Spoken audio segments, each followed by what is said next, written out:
السلام عليكم ورحمة الله وبركاته. إن الحمد لله نحمده ونستعينه ونستغفره ونعوذ بالله من شرور أنفسنا ومن سيئات أعمالنا. من يهده الله فلا مضل له ومن يضلل فلا هادي له، وأشهد أن لا إله إلا الله وحده لا شريك له، وأشهد أن محمدًا عبده ورسوله.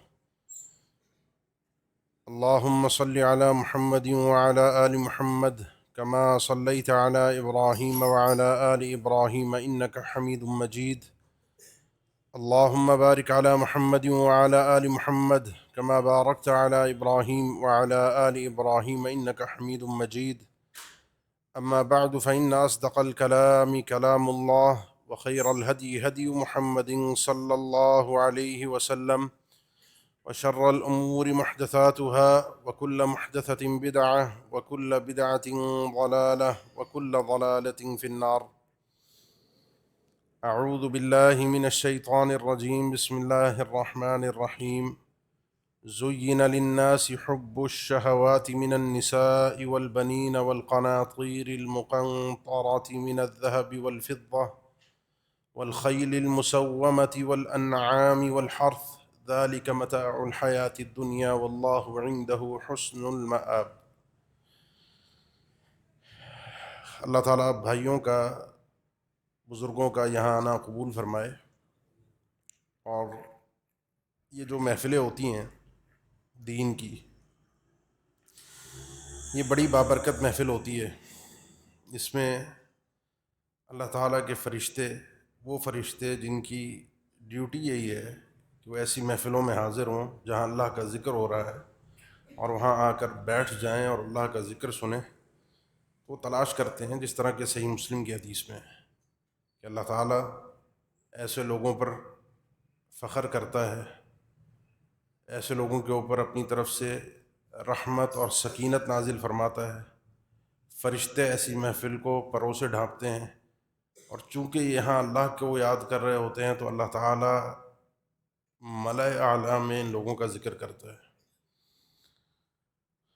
تو اللہ تعالیٰ بھائیوں کے آنے کو، اس محفل میں بیٹھنے کو فائدہ مند بنائے، میرے لیے بھی اور آپ کے لیے بھی۔ گفتگو جو آپ کے سامنے رکھنی ہے، کیونکہ اکثر الحمدللہ چہرے وہ دین اور دین کی اہمیت سے واقف نظر آ رہے ہیں، اور شیطان ہمارا دشمن ہے۔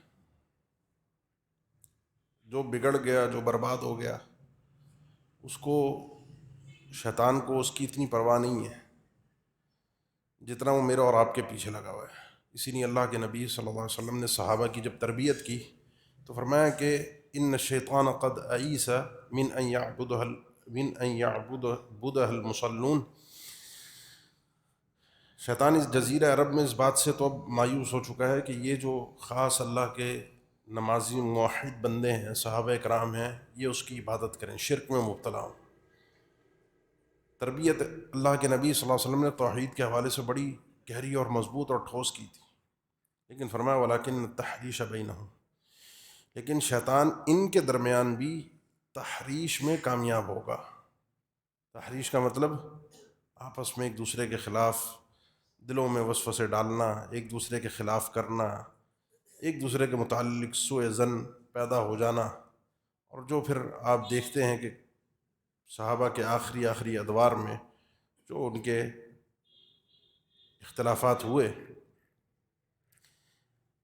شیطان نے چھوڑا نہیں، شیطان نے چھوڑا نہیں۔ اس لیے آپ کو جو اللہ تعالیٰ نے دولت دی ہے، یہ بڑی قیمتی دولت ہے، یہ بڑا عظیم سرمایہ ہے۔ ربما یود الذین کفروا لو کانوا مسلمین، کل قیامت کے دن تمنا کریں گے کافر لوگ کہ کاش ان کے پاس وہ دولت ہوتی جو اللہ نے آپ کو اور مجھے اپنے فضل سے عطا فرمائی ہے۔ یہ اللہ کا فضل ہے۔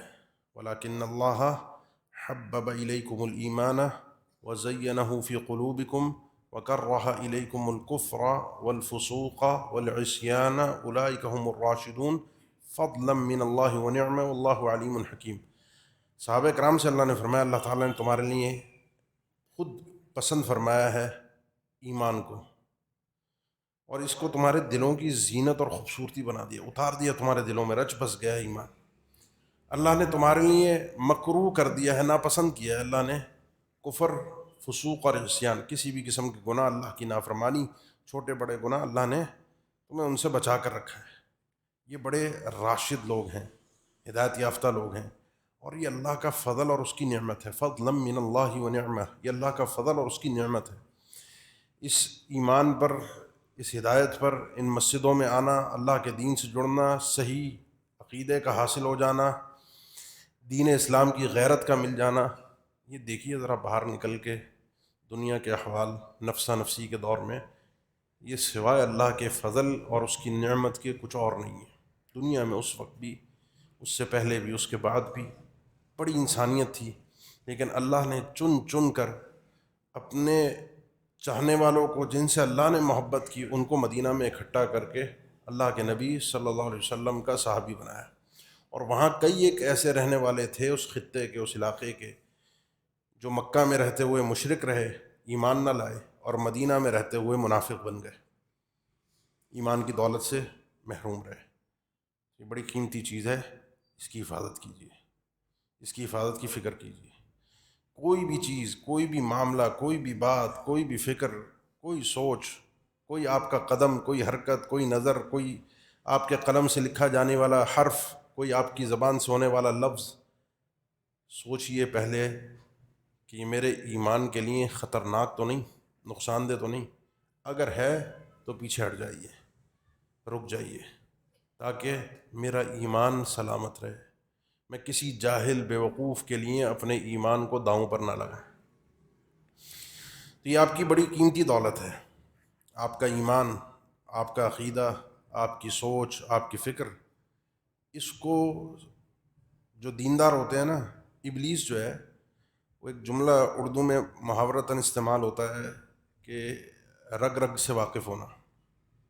یہ آدمی میری رگ رگ سے واقف ہے، یا میں اس آدمی کی رگ رگ سے واقف ہوں۔ یہ محاورہ ہے، لیکن ابلیس کے متعلق یہ بالکل درست بات ہے۔ ان الشیطان یجری من ابن آدم مجری الدم، یہ ابلیس ایسے میرے اور آپ کے اندر دوڑتا ہے جیسے خون سرایت کرتا ہے۔ خون کی گردش جتنی تیزی کے ساتھ ہے، اور جسم کے کنارے کنارے تک ہے، اس کا داؤ پیچ بھی اسی طریقے سے چلتا ہے، اتنی تیزی کے ساتھ یہ وسوسہ ڈالتا ہے۔ یہ میری اور آپ کی رگ رگ سے واقف ہے، آدم علیہ السلام سے شروع ہوا ہے، آج تک آپ دیکھ لیجئے، قیامت تک آنے والے انسان سب کا اسے پتہ ہے کہاں سے بہکے گا، کہاں سے بھٹکے گا، کون سی اس کی دکھتی رگ ہے، کون سی اس کی کمزور رگ ہے۔ بس وہ آپ نے بھی سمجھنا ہے کہ میری کمزوری کہاں ہے، میرے اندر نقص کہاں ہے، میری طبیعت میں اور میری تربیت میں کون سی ایسا نقص ہے کہ جہاں سے ابلیس مجھے بہکا سکتا ہے۔ اگر یہ آپ کو توفیق نصیب ہو جائے کہ آپ یہ پہچان لیں کہ میری کمزوری کیا ہے، یہ بھی اللہ کا بہت بڑا انعام ہے۔ اب آئیے کہ ابلیس کرتا کیا ہے۔ اہل علم نے جہاں منہج کے اوپر کتابیں لکھی ہیں، وہاں پر مختلف حوالوں سے تذکرہ فرمایا ہے کہ اتباع اصل ہے، اللہ کے نبی صلی اللہ علیہ وسلم کے نقش قدم پر چلنا، آپ کے پیچھے پیچھے چلنا، یہ اصل ہے۔ اس میں جو چیزیں رکاوٹ بنتی ہیں، ان میں انسانوں کے پاس ان کی عقل بھی ہے۔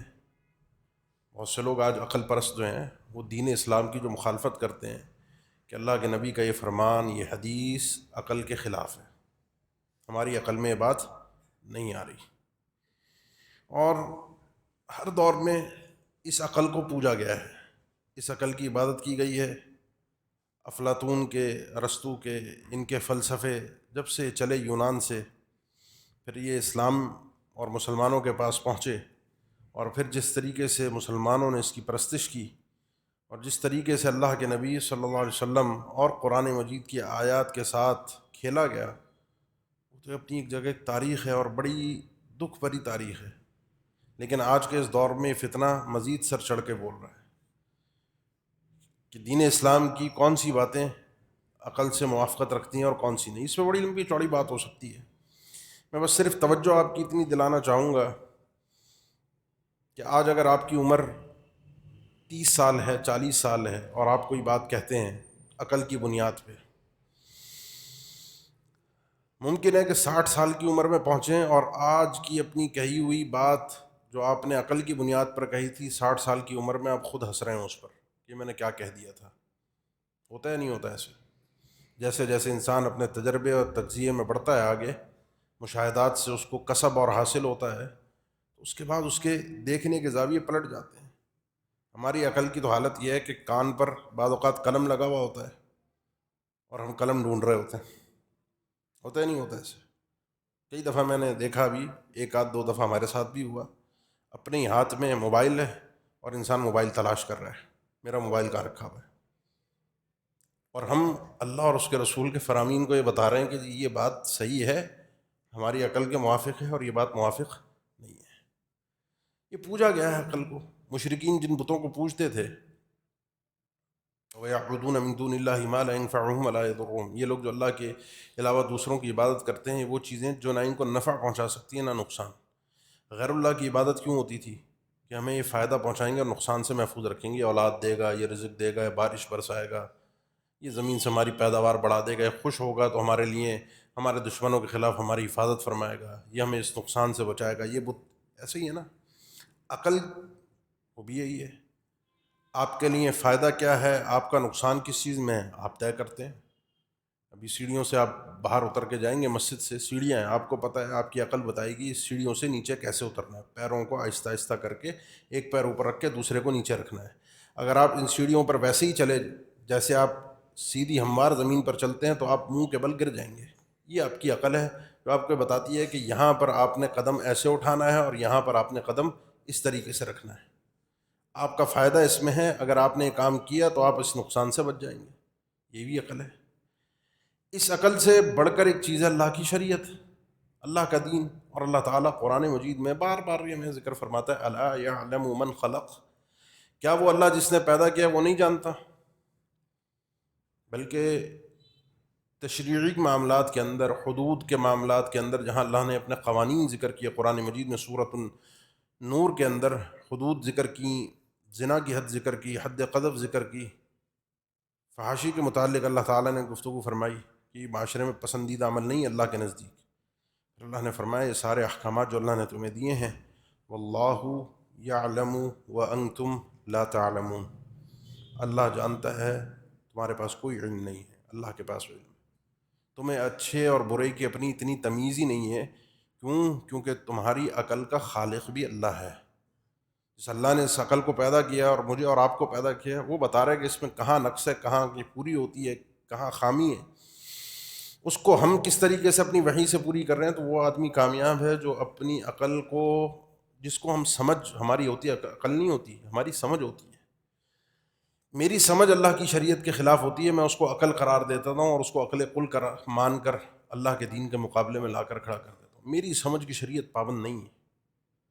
جو عقل ہوتی ہے وہ اللہ کی طرف سے ہے، اور شریعت کا نازل کرنے والا، دین کو اتارنے والا وہ کون ہے؟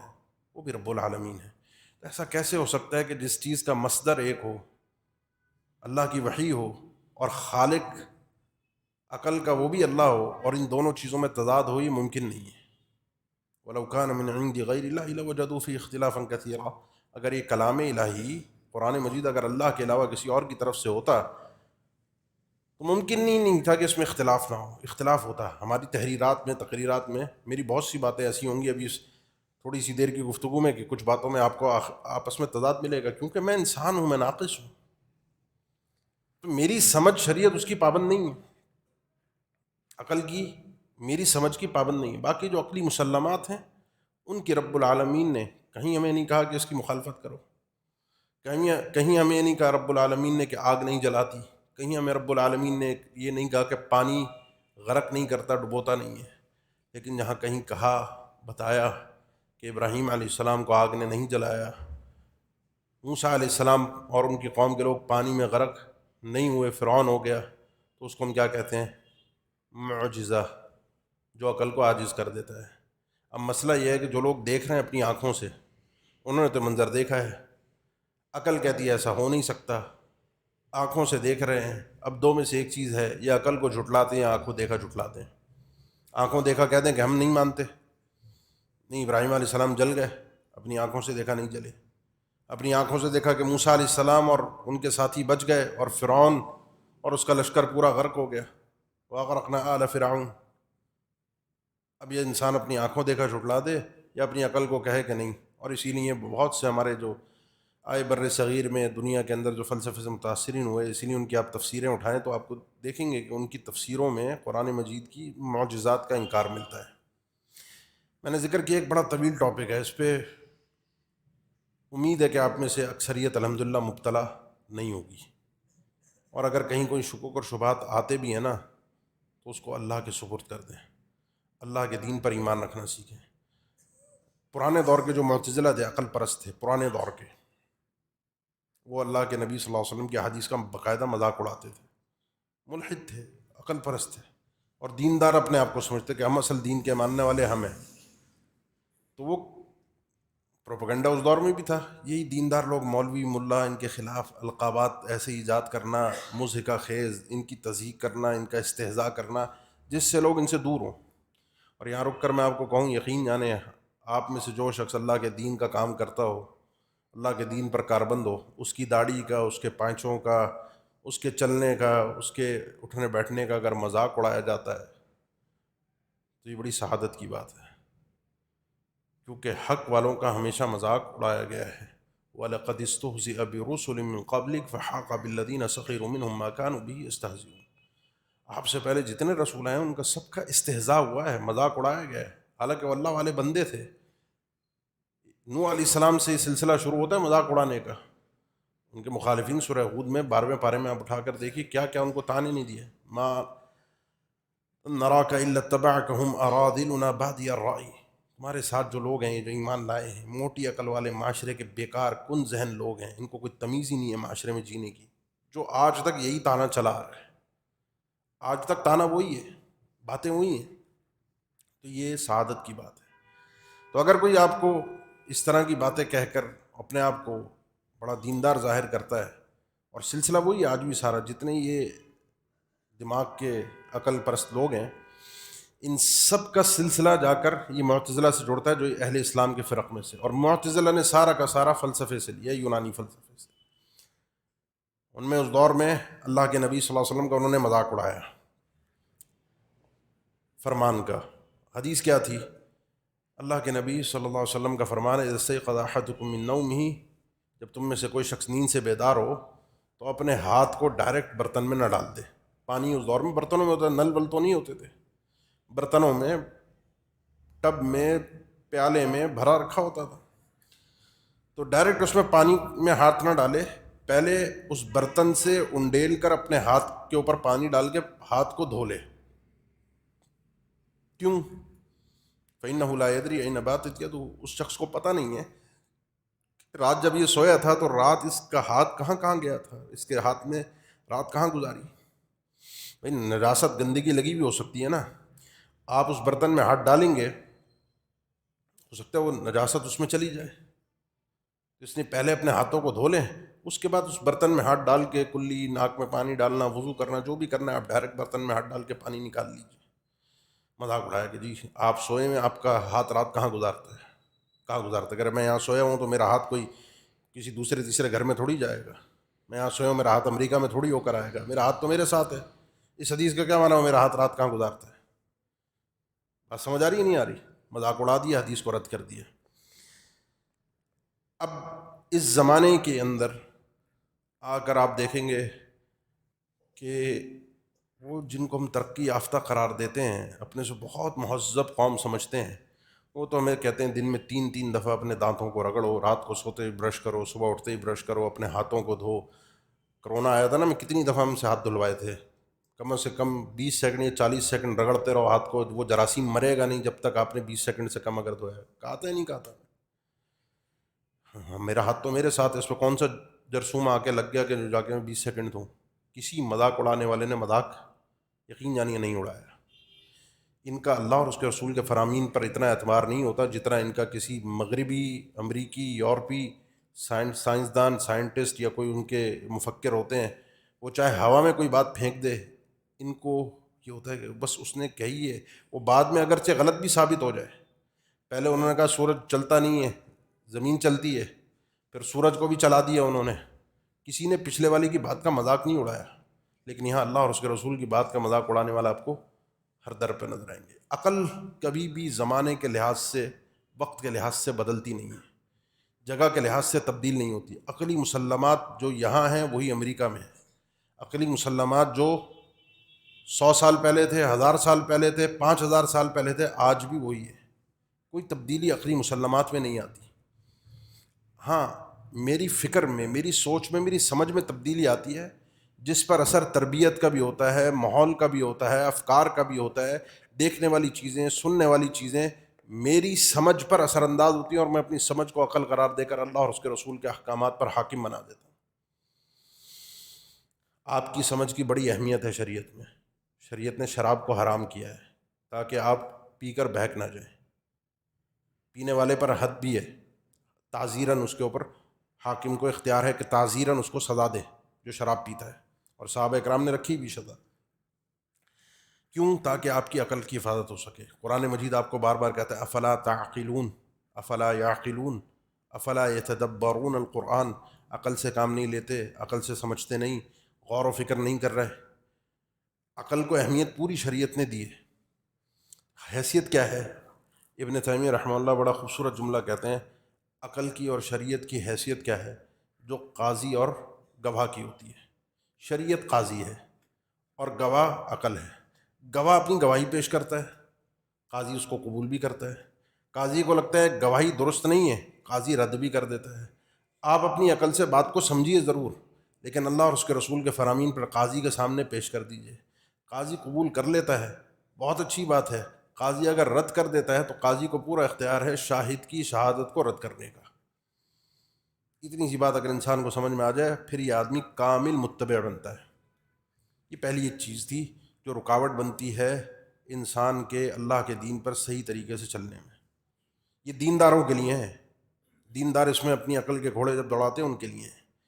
دوسری چیز جو دینداروں کے اوپر حملہ آور ہوتی ہے، ان کو بہکاتی ہے، وہ ہے انسان کے جذبات. جذبات میں آ کے انسان حد سے آگے بڑھتا ہے، آگے نکلنے کی کوشش کرتا ہے.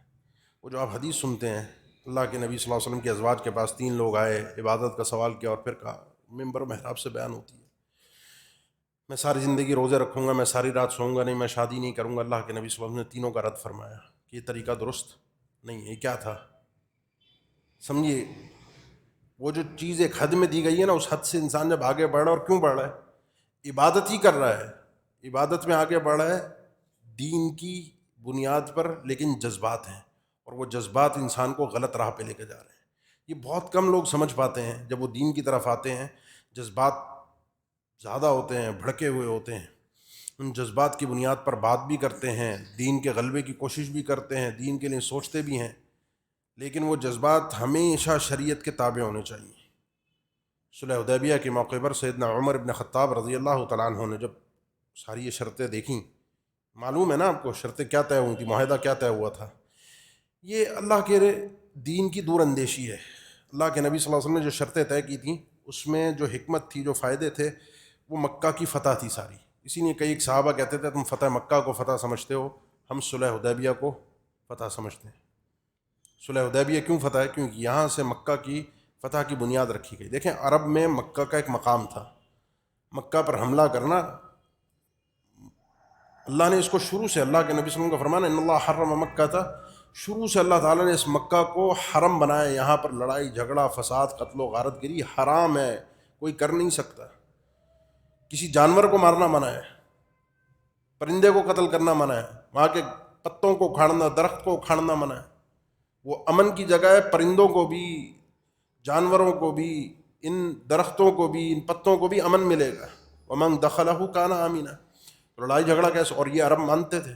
اللہ کے نبی صلی اللہ علیہ وسلم اللہ کی طرف سے رسول ہونے کے دعوے دار تھے، اور مکہ پہ اگر حملہ کرتے مشرکین کے خلاف تو پورے عرب میں ایک ہی بات پیغام جاتا کہ یہ اللہ کا رسول ہو نہیں سکتا، کیونکہ جس اللہ نے مکہ کو حرم والا بنایا، وہاں آ کے حرمت کو پامال کرے.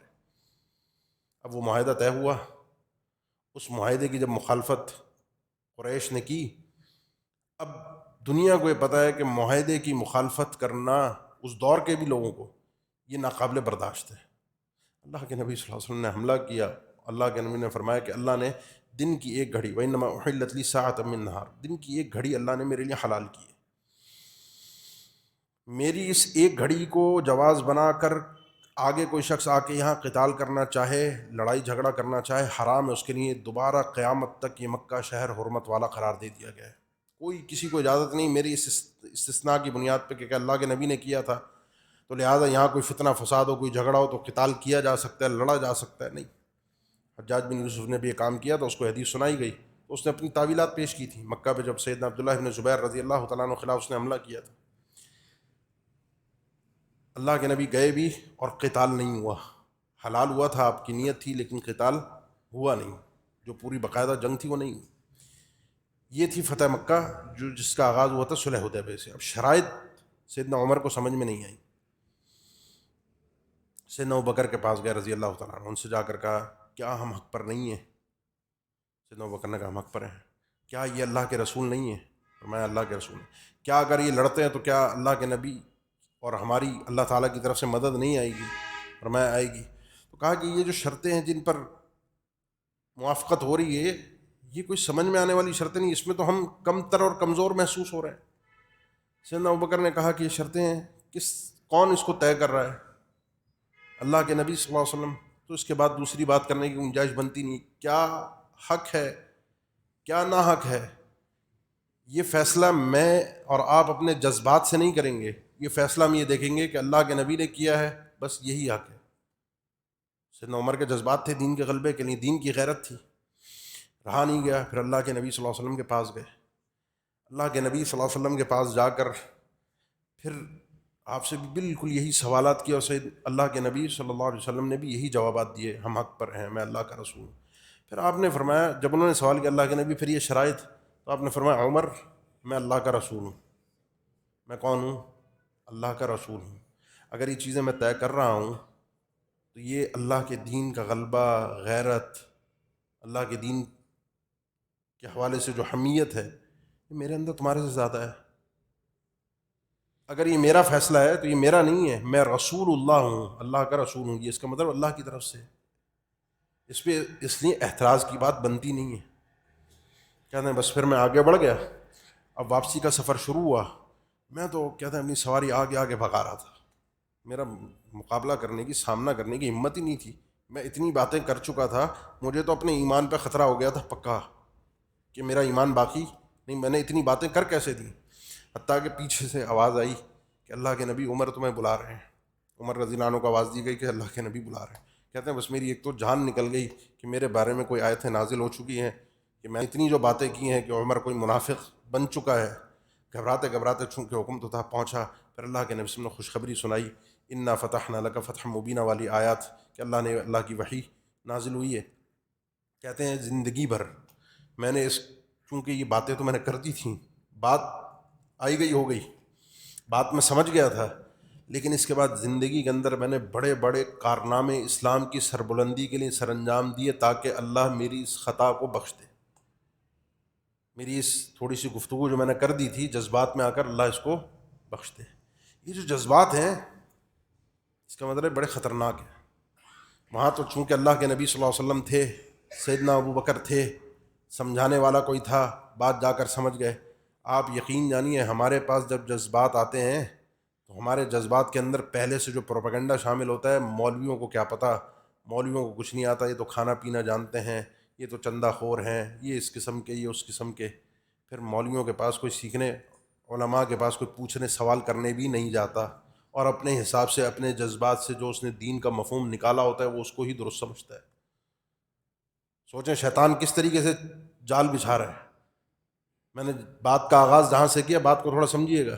شیطان صحابہ سے اس بات سے مایوس تھا کہ وہ اس کی، صحابہ کرام شیطان کی عبادت کریں، شرک کریں، شرک شیطان کی عبادت ہے، لیکن وہ تحریش میں کامیاب رہا، آپس میں لڑوانے میں، آپس میں ایک دوسرے کے، اس میں وہ کامیاب رہا۔ جب کوئی بڑا نہ ہو، جب کسی بڑے کے پاس جایا نہ جائے، تو پھر یہ جذبات انسان کے ساتھ شیطان کس طریقے سے کھیلتا ہے، کیسے گھماتا ہے، یقین یعنی انسان کو پتہ بھی نہیں چلتا۔ سب سے پہلا منظم فرقہ جو اسلام میں رونما ہوا منظم، وہ خوارج کا تھا، اور صرف جذبات تھے۔ اللہ کے نبی صلی اللہ علیہ وسلم نے فرمایا یقولون خیر قول البریہ، ان کی جو باتیں ہوں گی، ان کی جو زبان سے نکلنے والے جملے ہوں گے، جو وہ دعوت دے رہے ہوں گے، وہ انسانیت کے اندر اس سے بہترین دعوت کوئی نہیں ہوگی۔ لیکن یہ قرآن جب ان کی زبان سے جاری ہوگا، یہ حلق سے نیچے نہیں اترے گا، یہ جذبات ہیں صرف۔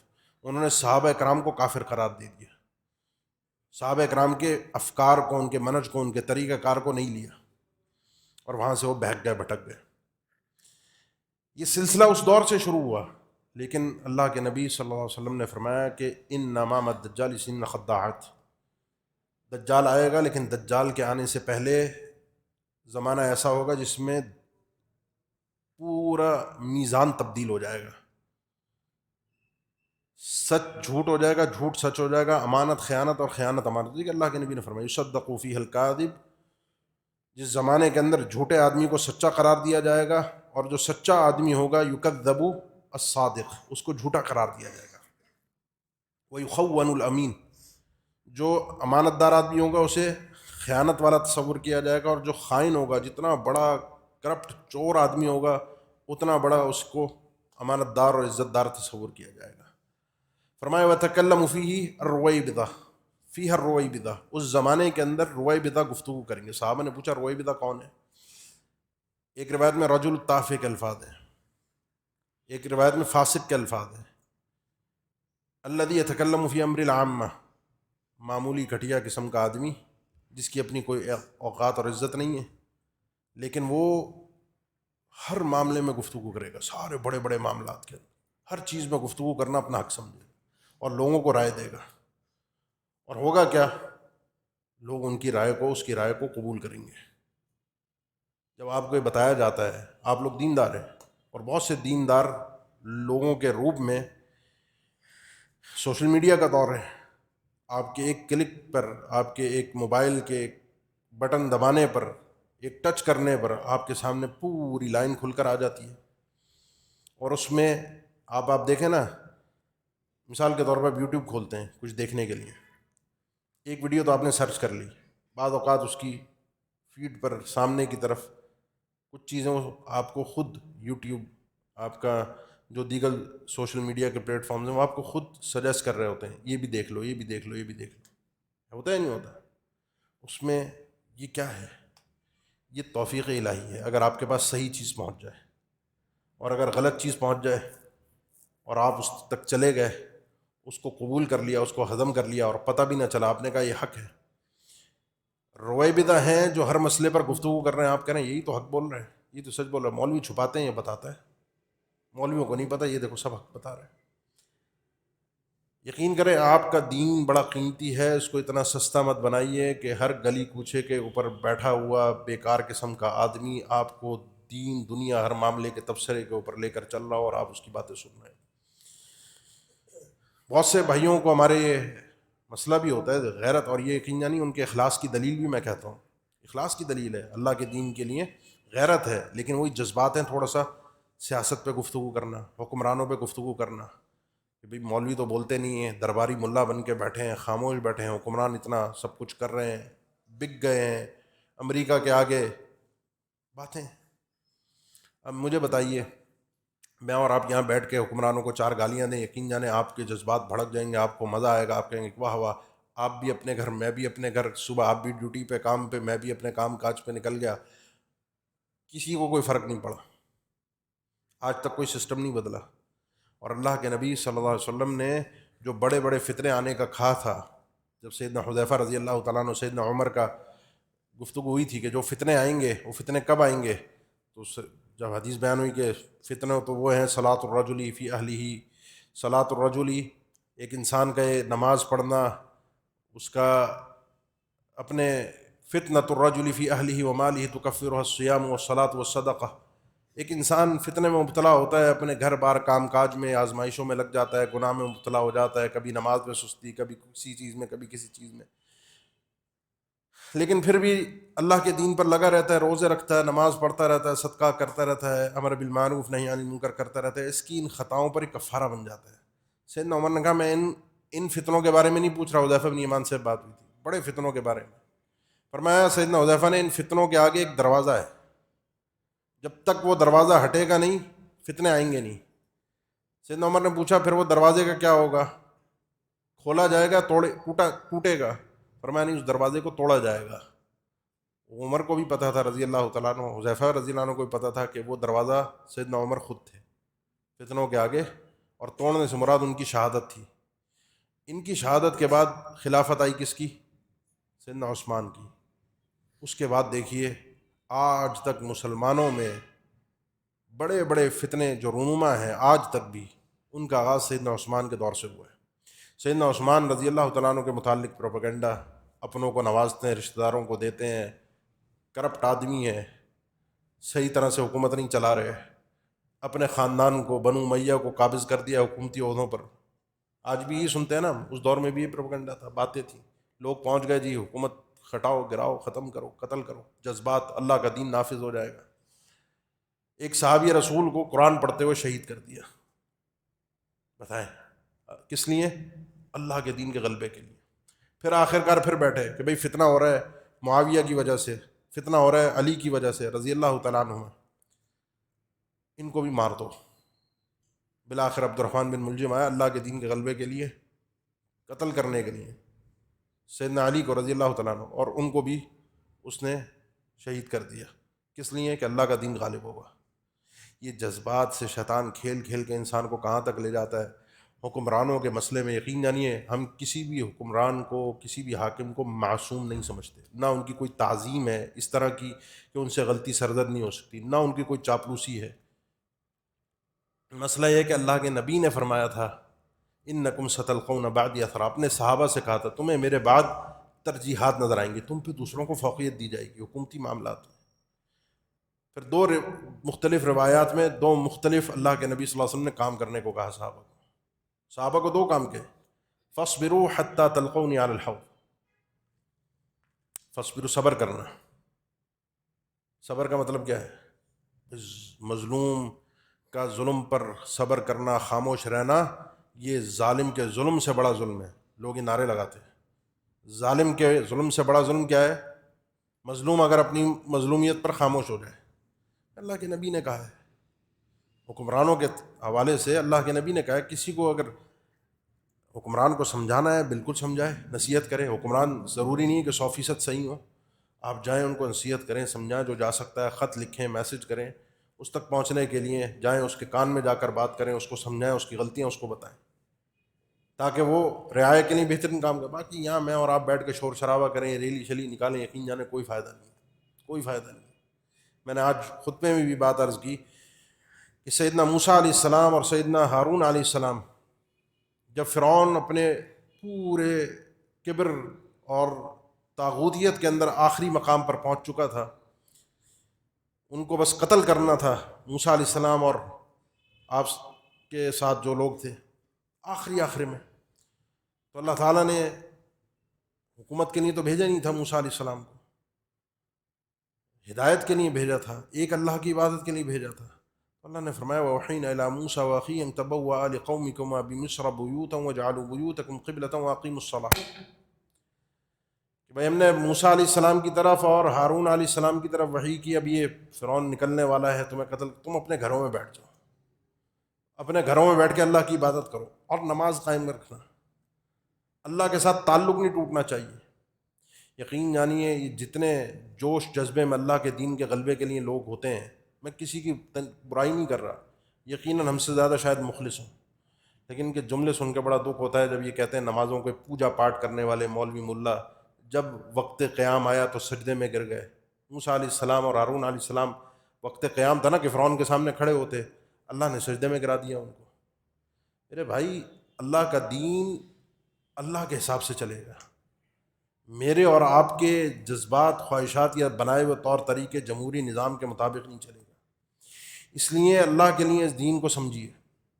ہر چوراہے پر بیٹھا ہوا آدمی جو آپ کو اللہ کے دین کے متعلق گفتگو کرتا ہوا نظر آ رہا ہے، روئی بدع چھوٹے چھوٹے لوگ جو بڑے علماء کے پاس جانے سے روکتے ہیں، بڑے علماء سے کو سننے سے روکتے ہیں. سیدنا عمر گئے تھے نا سیدنا ابوبکر کے پاس، ان سے بڑے تھے، پھر ان سے بھی بڑے اللہ کے نبی صلی اللہ علیہ وسلم، اس امت کے سب سے بڑے، انسانیت میں سب سے بڑی شخصیت، پہنچ گئے نا ان کے پاس، ہدایت مل گئی. وہ جو جذبات تھے، شیطان غالب نہیں آ سکا، غلبہ نہیں ہو سکا، وہ افکار پورے طرح سے مضبوط اور پختہ نہیں ہو سکے، دب گئے.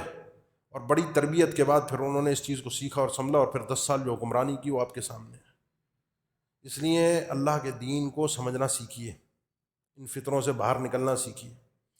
جب یہ ہم حدیثیں پڑھتے ہیں کہ اللہ کے نبی صلی اللہ علیہ وسلم نے فطروں کے متعلق فرمایا القاعد فیہا خیر من القائم، جو آدمی بیٹھا ہے وہ کھڑے ہوئے سے بہتر ہے، جو کھڑا ہوا ہے وہ چلنے والے سے بہتر ہے. یعنی مطلب جو فتنوں کے جتنا قریب جا رہا ہے وہ اتنا خطرناک ہے، جو فتنوں سے جتنا دور ہے اتنا محفوظ ہے. جو گھر میں بیٹھا ہے وہ فتنوں سے دور ہے. وَلْيَسَعْكَ بَيْتُكَ، تمہارے لیے تمہارا گھر کافی ہو. وہ جو حدیث ہے آخری زمانے کے اندر فتنے ایسے ہوں گے کہ انسان کے لیے مواقع القطر، یہ جو پہاڑوں کے اوپر بارشیں نازل ہوتی ہیں، پانی اترتا ہے، بکریاں لے کر انسان پہاڑوں کے اوپر چلا جائے، اس بارش کے پانی سے اور اگنے والی گھاس سے اپنا گزارا کرے، اپنے آپ کو زندہ رکھے، یا پھر وہ بھی دینی اپنے دین کی حفاظت کرے. مطلب کیا ہے؟ بات کو تھوڑا سمجھیے گا کہ اللہ کے نبی صلی اللہ علیہ وسلم نے خود فرمایا دع امر العامہ وعلیک بخاصۃ نفسک. یہ جو اب دنیا میں چل رہا ہے نا، جب فتنے اتنے بڑھنا شروع ہو جائیں، اتنا سردرد مت پالنا کہ میں نے پوری دنیا کی فکر کرنی ہے. اپنے ایمان کی فکر کرنا، اپنے آپ کی فکر کرنا، اپنے آپ کو بچانے کی فکر کرنا. پھر ساتھ ساتھ قوا انفسکم واہلیکم نارا. نیچے سے آغاز ہوتا ہے اصلاح کا، اوپر سے نہیں ہوتا. ہمیشہ نبوی طریقہ کار اللہ نے انبیاء کو جو دیا، نیچے سے آغاز کا دیا، اپنے آپ سے، اپنے گھر سے، اپنے بیوی بچوں سے، اپنے رشتہ داروں سے، اپنے محلے والوں سے. یہ دائرہ کار وسیع ہو. ہمارے یہاں دعوت کا معیار کیا ہے؟ آغاز حکمرانوں سے کرنا ہے، اوپر سے آغاز. اس لیے ان جذبات کو سنبھالنا، ان جذبات کو کنٹرول کرنا، اللہ کے دین کے مطابق اس کو چلانا، یہ انسان کے لیے، ایک مسلمان کے لیے، ایک مومن کے لیے بہت ضروری ہے. ورنہ شیطان کے کب شکنجے میں آئے گا اور شیطان کیسے اس بندے کو گھمائے گا، اس بندے کو سمجھ میں نہیں ہے. مخلص یہ ضرور ہوگا، کیونکہ عمل کی قبولیت کے لیے 2 شرطیں ہیں: اخلاص اور متابعت الرسول، اللہ کے نبی صلی اللہ علیہ وسلم کی اتباع. اخلاص ضرور ہوگا، دل کا معاملہ اللہ کے سپرد، ہم کسی کے دل پر بات نہیں کرتے، لیکن اتباع رسول. میں نے اپنی بات کو جو آغاز کیا تھا، عقل، یہ آپ کے جذبات، یہ بڑے بڑے 2 خطرناک مرض ہیں، فتنے ہیں، جو انسان کو دین پر رہتے ہوئے دین سے باہر نکال دیتے ہیں اور اپنے آپ کو دین پر سمجھ رہا ہوتا ہے. کب وہ دین سے نکلا، وَاتْلُ عَلَيْهِمْ نَبَأَ الَّذِي آتَيْنَاهُ آيَاتِنَا فَانسَلَخَ مِنْهَا فَأَتْبَعَهُ الشَّيْطَانُ فَكَانَ مِنَ الْغَاوِينَ. اللہ کے نبی ذرا ان کے سامنے ایک ایسے شخص کے بارے میں بتائیے، ان کو تلاوت کر کے، الَّذِي آتَيْنَاهُ آيَاتِنَا، جسے ہم نے اپنا دین دی، اپنی آیات دی.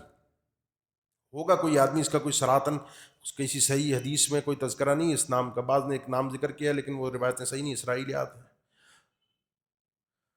فَانسَلَخَ مِنْهَا فَأَتْبَعَهُ الشَّيْطَانُ، ہم نے اپنی آیات دی اور پھر اس نے انسلاخ کیا ان آیات. انسلاخ کا مطلب یہ ہوتا ہے کہ جانور کو جب اس کے گوشت کو کھال سے علیحدہ کیا جاتا ہے، کھال ادھاڑی جاتی ہے نا، کھال اتاری جاتی ہے، جسم سے الگ کی جاتی ہے، اس کو انسلاخ کہتے ہیں. یہ آدمی اللہ کی آیت ملنے کے بعد ایسے باہر ہوا کہ دیکھنے میں تو لگا کہ یہ اللہ کے دین پر چل رہا ہے، لیکن یہ پتہ بھی نہیں چلا اور یہ اللہ کے دین سے باہر آ گیا. اور جب باہر آیا فَأَتْبَعَهُ الشَّيْطَانُ، شیطان نے اس کو اپنا پیروکار بنایا، فَكَانَ مِنَ الْغَاوِينَ، پھر یہ گمراہ لوگوں میں سے ہو گیا. پتہ بھی نہیں چلا اس آدمی کو. یہ اللہ نے آیات ذکر کی ہیں اور یہ بڑی شاندار آیات ہیں سورہ اعراف کی. یہ بڑا مضمون، یہ 2-3 صفحات پر 2-3 رکوع کے اندر بڑا جاندار مضمون ہے. اللہ آپ کو اور مجھے توفیق دے ان آیات کو سمجھنے کی. وَإِذْ أَخَذَ رَبُّكَ مِن بَنِي آدَمَ مِن ظُهُورِهِمْ ذُرِّيَّتَهُمْ وَأَشْهَدَهُمْ عَلَىٰ أَنفُسِهِمْ أَلَسْتُ بِرَبِّكُمْ قَالُوا بَلَىٰ شَهِدْنَا. ان آیات سے مضمون شروع ہوتا ہے. اور قُلْ إِنَّمَا أَنَا بَشَرٌ مِثْلُكُمْ يُوحَىٰ إِلَيَّ أَنَّمَا، ان آیات پر جا کر یہ تقریباً مضمون سمٹتا ہے کہ ہدایت کس طرح ملتی ہے اور ہدایت سے انسان گمراہی کی طرف کیسے جاتا ہے، اسباب ہدایت کیا کیا ہیں، اسباب تعقل کیا کیا ہیں، انسان کو کس طریقے سے ہدایت نصیب ہوتی ہے، اور کہاں کہاں انسان کیسے کیسے بہکتا اور بھٹکتا ہے. اس لیے آپ کا قیمتی سرمایہ، آپ کی قیمتی دولت اللہ تعالیٰ پر ایمان ہے، آپ کا عقیدہ ہے. اس کو برباد نہ ہونے دیجیے گا، اس کو برائے فروخت مت بنائیے گا. کوئی بھی آ کے نعرے لگا کے شور شرابہ کر کے اس کو آپ کو اپنے ساتھ لے جانا چاہے تو اللہ کے دین پر، وہ یہ نا عقل ہے یا جذبات ہیں، اس کو اللہ کے دین پر پیش کیجیے۔ علماء کبھی ایسا نہیں ہے کہ اللہ کا دین حق اس حجت اس دنیا سے ختم ہو جائے۔ لا تزال طائفۃ من امتی منصورین علی الحق، یہ حدیث جب آپ سنتے ہیں صحیح بخاری کی اور بھی کتب حدیث میں، میری امت کی ایک جماعت ایک گروہ ہمیشہ حق پر قائم رہے گا، یعنی حق موجود رہے گا، حق مفقود نہیں ہوگا، حق تک پہنچنا آپ کی ذمہ داری ہے۔ لیکن حق کو بدنام اتنا کر دیا جاتا ہے، حق کی تذلیل اور تحقیر اتنی کر دی، ہم یہ سمجھتے ہیں کہ حق تو رہا ہی نہیں، اب حق وہ ہے جو مجھے سمجھ میں آ گیا، میں حق پر ہوں، کوئی مولوی کوئی عالم کسی کو نہیں پتہ حق کا، مجھے بس پتہ ہے۔ یہ میری گمراہی کا آغاز ہے۔ اس لیے جب بھی کبھی ایسے گمراہ کن افکار آئیں، ان کو کسی عالم کے پاس جائیں، اس کو پیش کریں، اللہ کی کتاب پر پیش کریں، اللہ کے نبی صلی اللہ علیہ وسلم کے فرامین پر پیش کریں، اور اپنے جذبات کو اور اپنی عقل کو اللہ اور اس کے رسول کے فرامین کے تابع کرنا سیکھیں۔ اذ قال له ربه اسلم قال اسلمت لرب العالمین۔ ابراہیم علیہ السلام کو جب اللہ نے کہا بھائی یہ کام کرنا ہے، اللہ کا حکم ماننا ہے، انہوں نے استسلام کیا۔ استسلام یہ ہوتا ہے سر گردن بھی جھکا دینا اور دل سے بھی اس چیز کو قبول کرنا ہے، سمجھ میں آئے نہ آئے، نقصان ہوتا ہے فائدہ ہوتا ہے، جان جاتی ہے، کچھ بھی ہوتا ہے، اللہ کا حکم ہے پورا ہونا ہے۔ بیوی بچوں کو جنگل میں چھوڑا ہے، اپنے بیٹے کو اپنے ہاتھوں سے ذبح کر دو، کرنے کے لیے تیار ہے۔ اذ قال له ربه اسلم قال اسلمت لرب العالمین، جب رب نے کہا اسلم قال اسلمت لرب العالمین، رب العالمین کا حکم ہے، اس کے آگے چلنی نہیں ہے کسی کی۔ یہ انداز، یہ اسلوب اپنانا جو ہے نا وہ بہت ضروری ہے۔ اللہ تعالیٰ مجھے اور آپ کو فتنوں سے محفوظ رکھے، اللہ میرے اور آپ کے ایمان کی حفاظت فرمائے، ہمارے بھی ہمارے آگے آنے والی نسلوں کے بچوں کے۔ یقین جانیے فکر تو اپنی بھی ہوتی ہے، لیکن نکل گئے بس سوشل میڈیا اس طریقے سے ہم نے دیکھا نہیں، عمرے بعد میں چل کے موبائل ہاتھ میں لگے، بھٹکنا تو جب تک روح جسم میں ہے تو گارنٹی تو کوئی بھی نہیں ہے کہ آپ اور میں بھٹک نہیں سکتے۔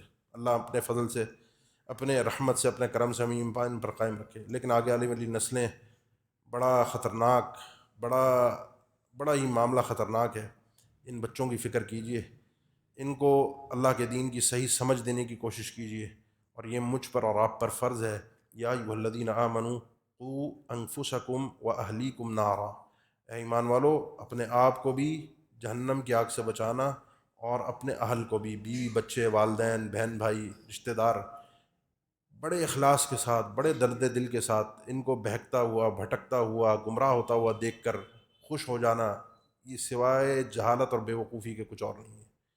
کوئی جہنم میں جا رہا ہے، میں کہوں جائے جہنم میں، مجھے کیا پرواہ، یہ ایک مومن کا شیوا نہیں ہے۔ اللہ کے نبی صلی اللہ علیہ وسلم آخری دم تک کوشش کرتے تھے، آخری لمحے تک، کہ یہ بندہ کسی طرح کلمہ پڑھ دے، جہنم سے بچ جائے، کسی طرح راہ ہدایت پر آ جائے، اپنے آپ کو جہنم سے بچا لے کسی طرح سے۔ ایک مومن کبھی بھی کسی مسلمان کے، کسی مومن کے، کسی انسان کے اس طرح سے دنیا سے جانے پر خوش نہیں ہوتا، الا کہ وہ کوئی طاغیہ ہو، کوئی بڑا متکبر مستکبر جاہد فرعون جیسا کوئی ہو، تو خس کم جہاں پاک خوش بھی ہونا چاہیے۔ لیکن ہر عام بندے کے لیے، انسان کو اس کی ہدایت کے لیے کوشش کرنی چاہیے۔